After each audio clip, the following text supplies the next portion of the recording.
CP Prestacions. Ja que molts de vosaltres ens realitzeu consultes sobre de quina manera saber si la vostra prestació està o no acceptada, podeu comprovar de la següent forma. Tal com veureu al vídeo, sols caldrà entrar a Consulta Prestacions CP i completar 3 camps.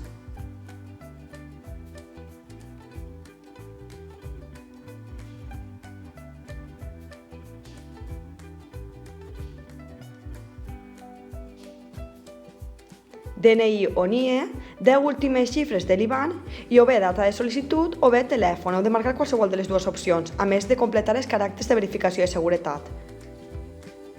A continuació ja podreu accedir a les pantalles següents: darrera prestació,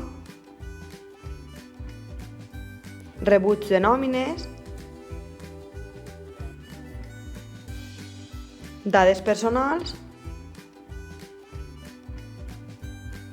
sol·licituds o denegacions.